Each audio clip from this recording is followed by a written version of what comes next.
Alright mga tol, at nandito nga tayo ngayon sa Subway at syempre kasama ko ang aking may loves mga tol. So dito nga kami napadpad para makapagmerienda mga tol. At syempre kailangan din natin ng banding dahil Saturday ngayon. Saturday with my loves. Hahay! Talaga naman parang napaka-sweet talaga no. Pero sweet talaga ako sa personal mga tol dahil syempre itong mga nakaraang week o mga nakaraang buwan medyo naging busy tayo. Puro lang tayong trabaho. Syempre hindi naman pwedeng palagi na lang tayong nagtatrabaho.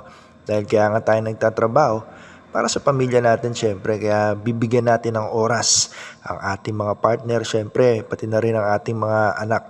Yun nga lang kasi yung anak ko nandun sa aking binan. At ayun, magsisimba sila.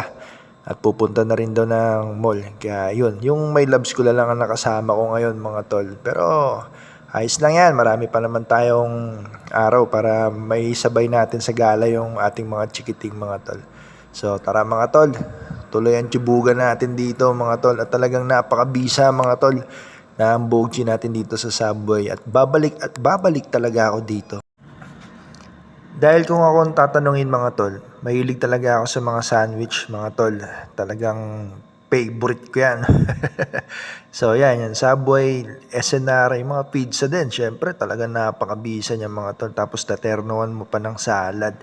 Yan, goods na ako dyan mga tol. At dahil alam mo na, medyo bawas-bawas tayo sa kanin talaga. Pero carbo pa rin naman yung tinitira natin tinapay. Ewan ko ba sa'yo. Siyempre, kanya-kanya naman tayo na food trip talaga eh. So, ito yung trip namin. Wala tayong magagawa dyan. So, anyway mga tol, ikaw, ano bang sandwich yung paborito mo mga tol? Comment mo naman sa baba mga tol. At kung tiga saan ka, kung napanood mo tong video na to, baka pwede mo namang ilagay dyan sa baba mga tol. Kung tiga saan ka, para naman alam ko kung saan nakaabot tong video na to mga tol.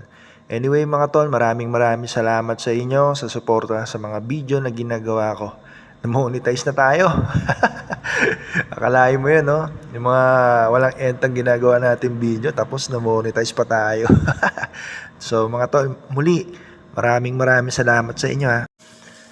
Ika nga nila, hanggat may naniniwala sa'yo, ipagpatuloy mo lang ang ginagawa mo. Wala namang ibang tutulong sa'yo kundi ang sarili mo. At syempre, secondary na lang doon yung mga taong naniniwala sa kakayahan mo. Kaya yun, maraming salamat mga tol. At palagi kayong mag-iingat. At syempre, huwag tayo makakalimot na magpasalamat sa taas dahil lahat ng bagay na tinatamasa natin dito ay galing sa taas yan. Ingat mga tol, maraming salamat sa inyong lahat.